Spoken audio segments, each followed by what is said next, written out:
하늘의 씨앗이 땅에 떨어져서 썩고 죽어야만 열매가 맺어질 수 있습니다. 이것이 자연의 법칙이고요, 생명의 법칙이기도 합니다. 거저 이루어지는 생명의 결과는 없는 거죠. 그래서 우리 예수님께서도 당신을 가리켜 하늘의 미랄처럼 예표하신 적이 있습니다. 하늘의 미랄이 땅에 떨어져 썩어 죽지 아니하면 하늘 그대로 있지만 죽으면 많은 열매를 맺는다. 이것이 주님의 가르침이었습니다. 때로는 역설적이지만 죽어야 사는 놀라운 신비감이 우리 기독교 신앙 안에 존재합니다. 때로는 약해야만 강해지는 놀라운 하나님의 비밀이 우리 인생 속에 존재하기도 합니다. 우리가 늘 하나님을 의지하며 믿음으로 나아갈 때마다 이 신비로움들을 경험할 때가 있어요. 죽어야 사는 놀라운 신비로움, 약해야만 강해지는 하나님의 놀라운 비밀, 때로는 실패해야만 성공하는 진정한 가치관을 우리가 느낄 때가 있습니다. 오늘 본문에 보면 죽어야 사는, 또 죽음을 통해 생명력이 파급되는 위대한 하나님의 반전들이 등장을 해요. 이것이 복음의 능력이고 하나님의 생명의 확장성이라는 것을 성경은 말씀합니다. 스데반의 순교를 통해서 수많은 크리스찬들이 박해를 피해 이곳저곳으로 피신합니다. 그런데 그 피신하는 곳마다 생명의 복음이 함께 역사하고요, 하나님의 생명력이 파급되는 현장들을 오늘 본문은 우리 앞에 드러내 보이고 있습니다. 자, 58절 보시면 성 밖에 내치고 돌로 칠세, 증인들이 옷을 벗어 사울이라는 청년의 발 앞에 두니라. 또 1절 말씀에 사울이 그의 죽임당함을 마땅히 여기더라. 스데반이 순교당합니다. 돌에 맞아 정말 무고하게 희생의 제물이 됩니다. 그런데 이런 상황에서 하나님의 생명력이 파급돼가는 신비한 사건들을 본문은 우리 앞에 설명을 해요. 죽어야 사는, 고통을 통해 파급되는 위대한 생명력이 본문에 잘 드러나고 있습니다. 스데반 죽임에 앞장섰던 한 선동가의 모습이 본문에 나타나죠. 바로 사울입니다. 길리기아 속주 출신의 젊은 야망가입니다.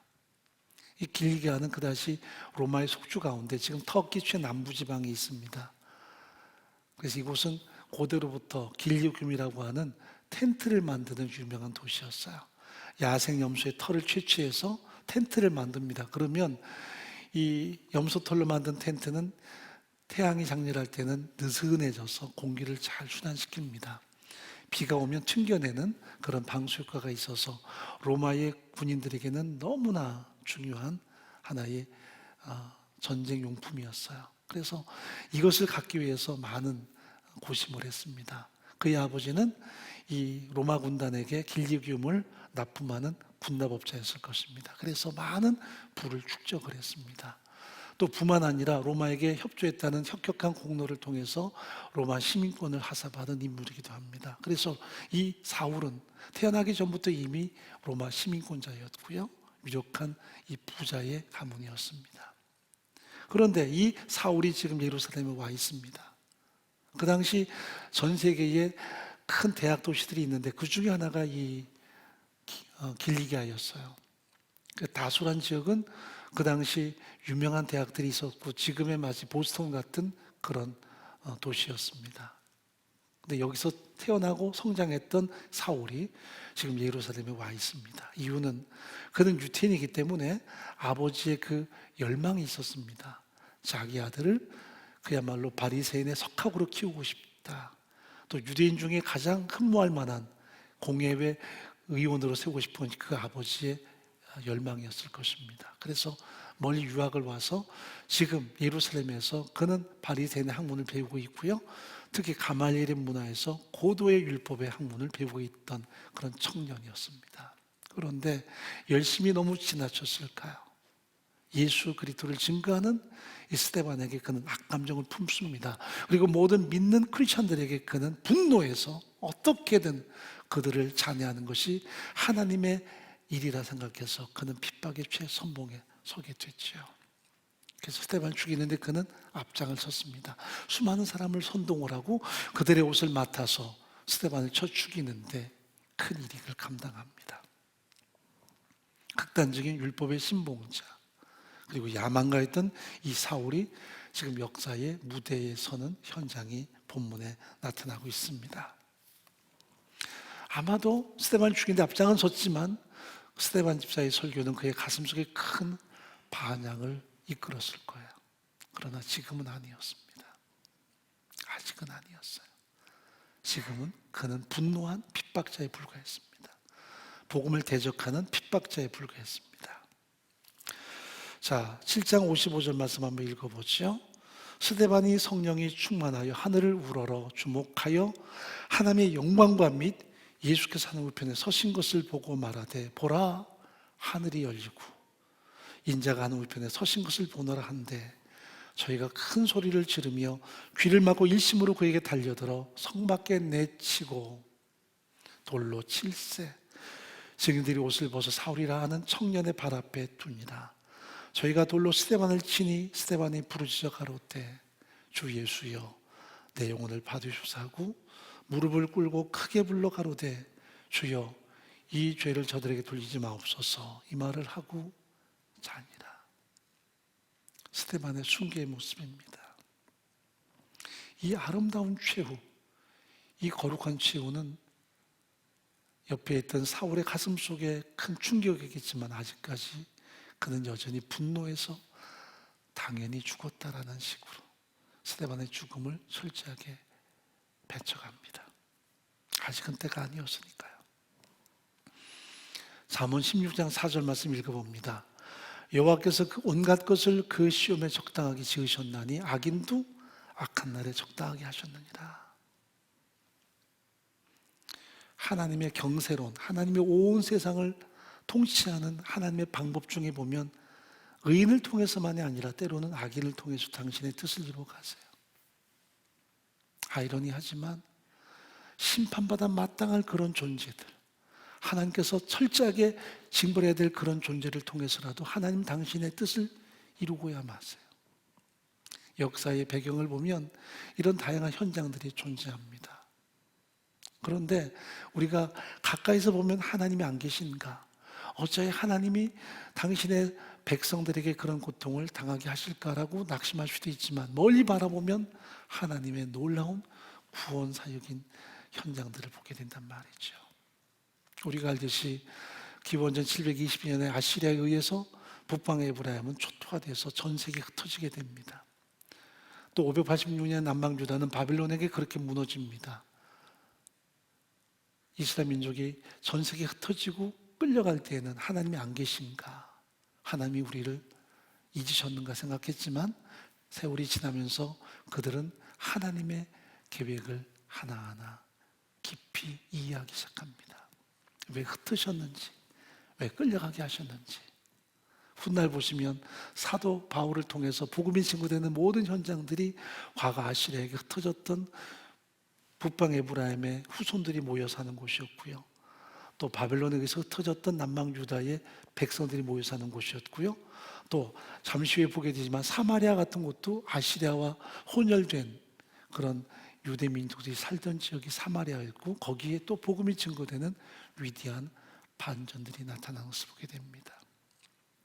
우리는 근시안적이라 오늘만 보지만 하나님의 위대한 계획이 있다는 것을 기억할 수 있어야 돼요. 우리가 자꾸 현실을 보면 지난 1년 동안 답답했던 장면들만 가슴속에 와 닿습니다. 하나님이 왜 이런 고통을 우리에게 허락하시나?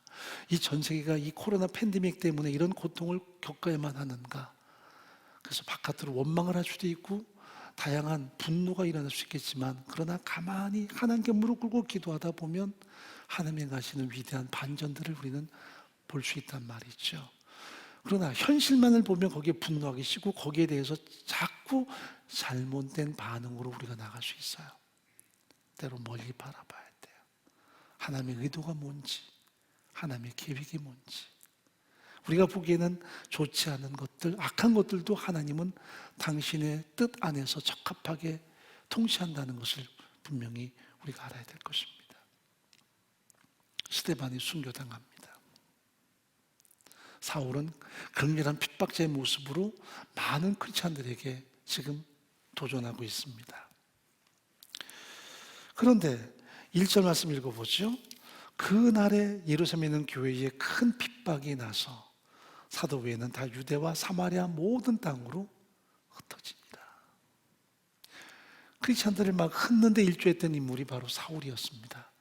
그 시발점이 스데반을 돌로 쳐 죽이는 일이었고요. 그로 인해서 크리스찬들은 큰 박해로 인해 흩어지게 됩니다.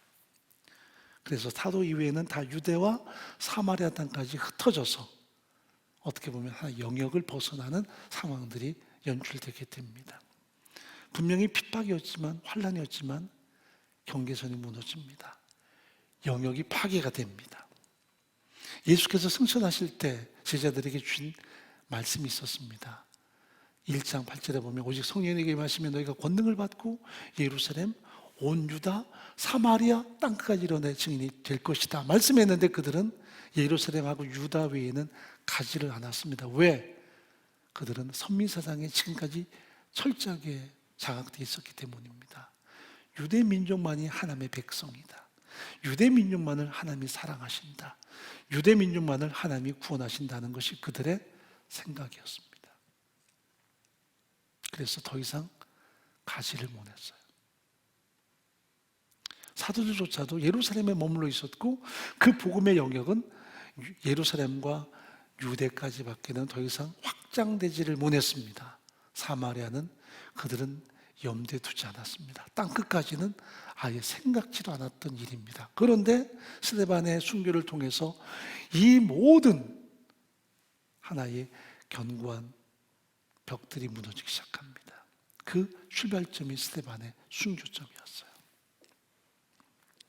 그래서 여기 본문에 보면 4절 말씀을 읽어보죠. 그 흩어진 사람들이 두루 다니며 복음의 말씀을 전할세. 빌립이 사마리아 성에 내려가 그리스도 백성에게 전파하는 사건이 나타납니다. 그 전까지는 사마리아에 가지를 않았습니다. 왜냐하면 사마리아는 그들에게 대해서 아주 천한 땅이었기 때문입니다.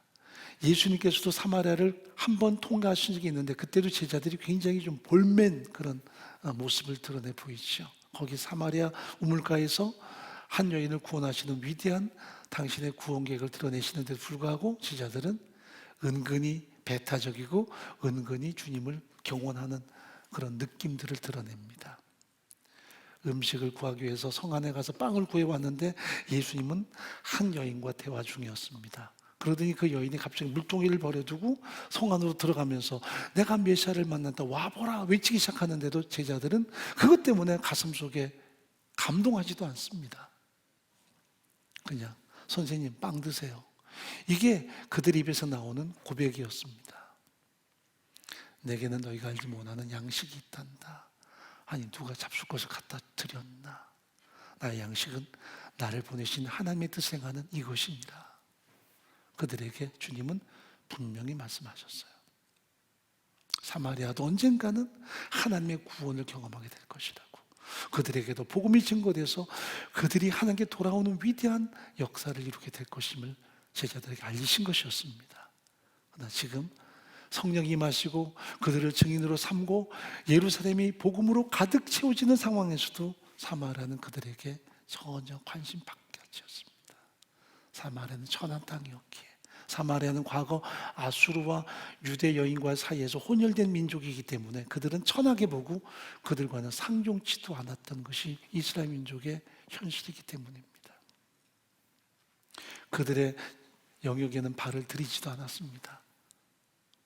관계하는 건 물론이고 그들이 사는 영역에 지나가지도 않았습니다. 이게 그들의 현실이었습니다. 그러다 비로소 핍박을 통해 그들이 흩어지고 핍박을 통해 그 모든 담이 무너지고 그 사마리아를 향해서 지금 빌립 집사가 가게 돼요. 여러분 환란이 좋지는 않지만 이런 과정을 통해 하나님이 우리에게 무언가를 요구하신다는 것을 점검할 수 있어야 돼요. 교회는 더 기도해야 되고 더더욱 하나님의 거룩한 목적 앞에 순복할 수 있어야만 합니다. 우리 개개인도 마찬가지입니다. 현실에도 원망할 것이 아니라 절망할 것이 아니라 하나님께 무릎 꿇고 기도하며 복음을 향한 소중한 생명력을 파급시키는 현장이 중요하다는 것을 우리는 기억해야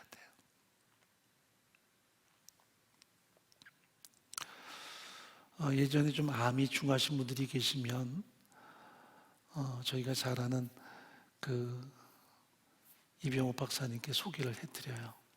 가서 물론 암도 정복하지만 하나님께서 주시는 새로운 어떤 그 회복의 기회를 좀 겪었으면 좋겠다 싶어서. 근데 보면 가면 반드시 먼저 하는 것이 뭐냐면 가족끼리 화해입니다. 가족끼리 서로 화해시키고 하나 되게 하고 그 다음에 복음이 증거되게 해요. 제가 거기서 느낀 게 하나 있습니다. 그 질병이지만 어떻게 보면 엄청난 고통이지만 그걸 통해서 단순하게 병들었다가 아니라 또 투병한다는 것만이 아니라 하나님께 주시는 의미가 뭘까? 회복과 복음 증거. 그래서 그런 고통스러운 현장을 서로 화해하는 현장으로 또 가족 안에 복음이 증거된 현장으로 선용하는 것, 이것이 너무나 중요하다는 것을 제가 느껴봤습니다. 우리 현 시대 급급합니다. 그런데 하나님께서 우리에게 요구하는 것은 더 큰 영역입니다. 관계 회복, 화해, 하나됨, 복음 증거. 그래서 결국 하나님께서 그들을 치유하든 아니면 그들을 품에 안으시든 간에 가족을 주께 구원하고 또 이웃에게 하나님의 생명을 파급시키는 당신의 뜻이 있다는 것을 저는 느껴봤습니다. 우리가 너무 근시안적으로 살 때가 많아요. 이것은 비단 육체 질병뿐 아니라 모든 삶의 현장이 다 마찬가지입니다. 힘들고 어려울 때 우리가 겸비해야 되고요. 하나님도 의지해야 되고요. 나를 통해 하나님의 생명이 어떻게 파급되는가에 대해서 하나하나 점검할 수 있는 그런 신앙적인 태도가 중요한 것입니다. 고난이 절대 좋지 않지요. 환난이 절대 유익하지도 않지요. 현실은 그래요. 그러나 기도하는 하나님의 사람들에게, 하나님을 신뢰하는 믿음의 사람들에게 주시는 놀라운 반전이 있다는 것 성경 분명히 우리에게 말씀합니다. 오늘 본문이 그렇습니다. 스데반이 순교당하고 교회는 큰 핍박을 통해서 흩어지지만 하나님의 생명주도 그렇게 담을 넘어서 벽을 넘어서 파급돼가는 현장을 우리 앞에 드러내 보입니다. 이렇게 코로나 팬데믹 사태에서 교회는 더 겸손해야만 합니다. 더 무릎 꿇고 기도해야 되고요. 하나님의 뜻이 뭔가를 헤아려야 되고 우리가 진정 겸손한 모습으로 하나님의 때를 기다릴 필요가 있습니다. 세상에 분노하거나 뭔가 우리의 어떤 그릇된 어떤 연합심을 드러내며 아니라 교회가 진정한 교회됨은 겸비함이 있다는 것, 그러면서도 복음을 증거하고 세상을 품는 그 마음이 있다는 것을 세상이 알 수 있도록 우리가 정말 노심초사할 수 있어야만 합니다. 그렇지 않으면 하나님의 그 모든 기회를 잘못하면 오용할 수 있다는 거죠. 여러분, 문제와 갈등이 많은 공동체들 결국 본질의 힘을 못 써요. 복음 증거에 힘을 쓰고 복음을 어떻게든 파급시키기 위해서 최선을 다해야 되는데 엉뚱한 일에 자신의 모든 생각과 관심을 쏟을 때가 많습니다. 지금 한 20년 됐나요? 우리 예배당 짓고 얼마 안 돼가지고 우리 교회를 탐방한 교회들이 많이 있었습니다. 부평 어느 교회에서 왔는데 그 교회는 예배당을 한번 돌아보고 난 다음에 뭐 이 정도 교회는 우리가 쉽게 짓는다는 생각을 하는 것 같아요. 돈도 그만큼 마련되었고 쉽게 될 거라 생각했습니다. 근데 여러분, 건물을 짓는 것도 기도로 줘야 되고요. 아무리 돈을 많이 쌓아놔서도 돈으로 짓는 게 아니거든요. 본질은 건물 짓는 게 아니라 복음 증거에 있고 아무리 그런 큰 일을 하더라도 복음을 위해 헌신할 수 있어야 되는데 제가 보기에 그 교회는 돈 있으면 다 되는 걸로 생각이 된 것 같아요. 나중에 제가 전해 들은 이야기는 교회 안에 큰 갈등이 빚어져서 아직도 예배당 못 쳤어요. 안 돼요. 여러분, 본질이 그런 건물 짓는 게 아니에요. 그건 돈이 있으면 되고 뭐 없으면 안 되고가 아니라 하나님이 허용하시면 되겠지만 가장 중요한 것은 복음 증거하는 거예요. 이것이 가장 공동체가 갖는 핵심적인 존재 가치. 우리 개개인도 마찬가지. 나를 통해 하나님의 복음이 증거되는가? 나를 통해 하나님의 생명력이 확산되는가? 이것은 너무나 중요한 삶의 원리라는 것을 기억해야 돼요. 자, 여기 본문에 보면 5절 말씀 보겠습니다. 빌립이 사마리아 성에 내려가 그리스도를 백성에게 전파하니 무리가 빌립의 말도 듣고 행하는 표적도 보고 일심으로 그의 말하는 것을 쫓더라. 빌립이 복음을 증거하는데 거기 강력한 역사가 나타나요. 귀신이 떠나가고 병자들이 낫고 치유되는 현상들이 나타납니다. 이것이 복음 증거의 놀라운 역동성입니다. 교회가 복음 증거할 때 하나님의 생명력은 파급됩니다. 우리 개개인이 복음 증거에 힘쓸 때 하나님이 하시는 위대한 역사를 경험하게 돼요.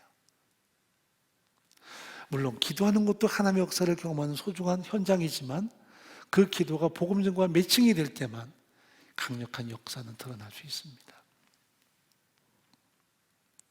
여러분, 개척교회가는 하나의 소중한 특권이 있어요. 물론 성도도 없고 어렵죠. 그런데 그 개척교회에 주신 하나님의 특권이 뭔 줄 아세요? 기도하고 선포하면 하나님이 역사하시는 현장이 기성교회들보다 훨씬 더 많다라는 사실입니다. 왜? 하나님이 그 교회를 어떻게든 생존시켜야 되니까요. 어떻게든 그 교회를 생명력을 불어넣어야 되니까 그때는 역사가 많이 나타나요. 그래서 은혜교회 초창기에도 보면 천막에서 많은 역사가 나타났어요. 대부분 저 양토마을 쪽은 대부분 무당촌이었어요. 무당들이 와서 자기네 집에 있는 그 무당 그 기구들 다 버려달라 그러고, 그러면 꼭 비 오는 날 밤 12시에 와서 그렇게 달라고. 그런데도 갔어요. 왜냐하면 하나님이 살아계심을 우리가 경험하는 거죠. 점점 교회가 부흥되면서 그런 현장들은 사라져가고요. 이제는 뭔가 프로그램에 의해서, 뭔가 우리가 관계에 의해서 복음이 증언될처럼 보이지만, 그러나 복음은 하나님이 살아계신 위대한 원동력이에요. 그래서 복음 증거할 때만 우리가 경험할 수 있는 신비로움이에요. 그게 공동체가 하는 하나의 능력이고 우리 개개인도 복음 증거할 때 겪는 소중한 하나님의 역사심이에요. 그냥 신앙의 관록이 붙고 교회 안에 우리가 이렇게 들어앉아서 서로 관계 맺고 서로 헌신 섬김만 다하면 그 역사는 우리가 경험 못 해요. 복음 증거할 때만 경험할 수 있는 놀라운 신비로움이 오늘 본문에서 말씀하는 빌립 집사의 복음 중에 나타나는 역사였어요. 하나님이 지금도 살아계세요. 하나님이 온 우주의 통치자세요. 당신의 주권과 당신의 통치를 드러내기 원하세요. 그것이 뭘까? 복음 증거예요. 가족들에게, 이웃에게 복음 증거하는 것. 그것이 하나님의 역사를 선포하는 가장 소중한 핵심일 수 있다는 것을 본문이 말씀합니다. 자, 디모데후서 4장 1절과 2절 말씀 보죠. 하나님 앞과 산자와 죽은 자를 심판하실 그리스도 예수 앞에서 그의 나타나실 것과 그의 나라를 두고 엄히 명하노니 너는 말씀을 전파하라. 때를 얻든지 못 얻든지 항상 힘써라. 범사 오래 참음과 가르침으로 경책하며 경계하며 권하라. 너는 말씀을 전파하라. 때를 얻든지 못 얻든지 항상 힘쓰라. 하나님의 명령입니다. 복음 증거는 옵션이 아니에요. 우리가 여러 가지 선택할 수 있는 하나의 옵션이 아니라 복음 증거는 하나님께서 우리에게 명령하시는 절대 목적입니다. 구원 얻었으면 전해야 돼요. 구원 얻었으면 구원시키기 위해서 우리가 행동할 수 있어야 돼요. 그것이 교회가 갖는 가장 중요한 존재 목적이고요. 크리스찬에게 주시는 하나님의 요구라는 것을 성경은 말씀합니다. 자, 그렇다면 초대 공동체가 스데반의 순교를 통해서 큰 환난을 통해 흩어지게 되는데, 우리가 좀 이 현장에서 가령이란 말이 통하진 않지만, 만약에 사도들이 복음 증거를 좀 더 활발하게 했었다면, 예루살렘, 유대, 사마리아 땅까지 그들이 솔선해서 복음을 더 증거했더라면 어땠을까?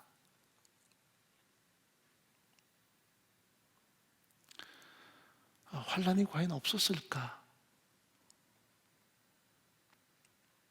우리가 신중하게 생각해 봐야 돼요. 그들이 사도행 1장 8절에서 말씀하신 대로, 성령님 말씀하신 대로 권능을 받고 예루살렘, 온 유다, 사마리아 땅까지 내 증인이 되리라 하신 이 말씀에 처음부터 순복했더라면 이런 환란이 없어도 되지 않았을까?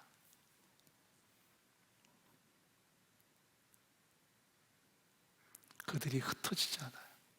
스크럼을 견고하게 짜고 그들의 집단끼리 모이기에 급급했어요. 예루살렘에 모이기만 급급했고, 유대인에게만 복음이 증거됐고, 우리는 하나님의 선민이라는 그 의식이 여전히 강했어요.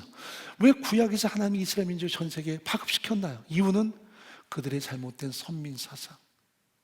다른 나라 속국이 됐으면서도 우리만 하나님의 백성이고 다른 모든 나라는 다 개 같은 존재고, 이렇게 생각했으니까 이게 민족 우월주의죠. 하나님이 그들을 흩어서 전 세계에 마치 민들레 홀씨처럼 흩어버렸어요. 그들의 고집스럽고 그들의 민족적인 우월감 때문에 하나님이 흩었어요. 그렇다면 사도행전에서 나타나는 예루살렘 공동체도 왜 이런 핍박이 주어졌을까? 물론 하나님의 심중을 우리가 다 알 수는 없겠지만 그들이 도무지 흩어질 줄을 몰랐다는 것. 스크럼을 짜고 끼리끼리 모이게만 급급했을 뿐 하나님의 생명력을 파급시키는 역부족이었다는 것. 여러분, 교회는 항상 서로 말씀 앞에 연합하고 성장하면 또 흩어져야 되고요, 끊임없이 생명을 파급시켜야 돼요. 우리끼리만 관계하면 그 관계는 깨져요. 얼마 못 가요. 그래서 교회 안에는 이 복음을 향한 소그룹은 존재할 수 있지만 취미생활 그룹은 사실 존재하기가 쉽지 않아요. 왜? 그건 관계만 남아요. 언젠간 깨져요. 또 깨져야 되고요. 안 그러면 그 그룹은 교회를 해칠 수 있어요. 어떤 교회는 축구를 통해서 막 선교하겠다 그러고 축구를 열심히 이렇게 합니다. 그러나 그러다 보면 축구만 남지 복음이 남지를 않아요. 그래서 복음이 증거되고 끊임없이 이것이 확장돼야 되는데 하나의 관계만 남아서 그것만 가지고 모든 걸 우선으로 삼으면 교회 안에 하나의 큰 위험성을 만들어내요. 복음이 아니고는 뭐든지 다 공동체를 위태롭게 만드는 요소가 될 수 있어요. 사랑방도 관계가 너무 좋아서 우리는 흩지 마세요. 그러면 그 관계는 깨지게 돼요. 적절할 때가 되면 우리를 흩어주소서 해야 돼요. 흩지 않으면 계속해서 생명력이 파급되기는 역부족이에요. 여러분, 인간의 관계가 얼마나 졸렬한 줄 아십니까? 오래가지 않아요. 깨지는 건 단번이에요. 별것도 아닌 걸로 깨져요. 은혜 아니면 안 돼요. 그래서 끊임없이 생명의 복음 때문에 우리가 흩어지면 모두가 함께 살고 모두가 함께 하나님의 생명력을 풍성히 누리는데 우리가 서로 지나치게 조직화되면 거기에는 생명력이 사라져요. 소그룹의 목적은 흩어짐에 있고 생명력을 파급시킴에 있어요. 자, 그렇다면 한 가지 의문이 생겨요. 왜 복음주역의 인물을 바나바를 세우지 왜 사울을 세울까? 이 핍박에 죽였던 사울을 왜 하나님은 복음 증거에 대해 사도로 세우실까? 저 같으면 바나바를 세울 것 같아요. 믿음의 명문가죠. 레위 지파죠. 더구나 그는 파나파스라는 이름을 얻었던 원래 이름이 요셉이에요. 성령의 사람, 인품의 사람, 중용의 사람이었습니다. 자기 것을 다 섬겨서 교회를 섬겼던 사람, 사람들에게 칭찬을 받았던 사람입니다. 그런데 이런 사람이 복음의 주역이 되는 것이 아니라 핍박자 사울이 복음의 주역이 돼요. 그리고 바나바는 그를 옆에서 서포터하는 조력자가 됩니다. 우리는 1인자로 항상 만족하는 경향이 있는데 하나님은 이렇게 좋은 사람을 통해서 사울을 바울되게 만드세요. 나중에 보면 바나바 아니었으면 사울은 위대한 사도로서의 역량을 발휘하기는 역부족이었습니다. 그런데 바나바가 이 사람을 세우고 이 사람을 함께 파송하고 이 사람을 통해 하나님의 나라를 파급시키는 위대한 조력자로 서게 됩니다. 꼭 성령 닮은 사람이에요. 성령은 우리 안에 오셔서 당신을 드러내기보다는 예수를 믿고 고백하게 하시고 성부 하나님을 우리가 고백하도록 도우시죠. 철저하게 조력자세요. 그래서 바나바는 성령의 사람 같은 사람, 조력하는 사람. 핍박자 사울이 역사의 무대에 섭니다. 이 사람이 복음을 통해서 변화되고 생명의 복음을 파급시키는 위대한 사도로서의 역을 감당합니다. 벽을 깨트리고 편견을 깨트리고 하나님의 생명을 파급시키는 위대한 역사를 만들어 가죠. 여러분, 과거나 지금이나 하나님의 역사를 드러내는 가장 큰 현장은 복음 증거밖에는 없습니다. 누군가의 복음 증거할 때 나타나는 위대한 생명력, 가족들에게 복음 증거할 때 나타나는 하나님의 생명력, 우리가 이웃에게 복음 증거할 때 나타나는 하나님의 위대한 생명력, 그것이 교회가 존재하는 목적이기도 하고 크리스찬들의 진정한 이 삶의 동력이기도 하다는 것을 우리 기억해야 돼요. 우리가 예배 회복을 기대합니다. 언제 회복이 돼서 아름다운 예배 드리고 우리가 정말 하나님 앞에 감동의 예배를 다시 한번 함께 드릴 수 있을까? 중요하지만 언젠가 그때가 오겠죠. 중요한 건 우리가 흩어져 있을 때, 예배가 단절되고 이렇게 함께 모이지도 못할 때 가정에서부터 복음이 증거되고 이웃에게 복음이 증거돼서 하나님의 복음이 확장되는 현장을 우리가 함께 공유한다면 언젠가는 지금의 이 모든 고난과 역경들이 하나님께서 이루시는 위대한 반전이 되는 현장을 함께 누리게 될 거예요. 그러므로 부름받은 특권에만 안주하는 것이 아닌 하나님이 나를 왜 보내셨을까? 나에게 요구하는 것이 무엇일까를 다시 한번 점검해서 하나님 앞에 우리가 끊임없이 응답하고 순복하는 바로 그 공동체, 바로 그 크리스찬으로 더 세워져 가기를 간절히 바랍니다.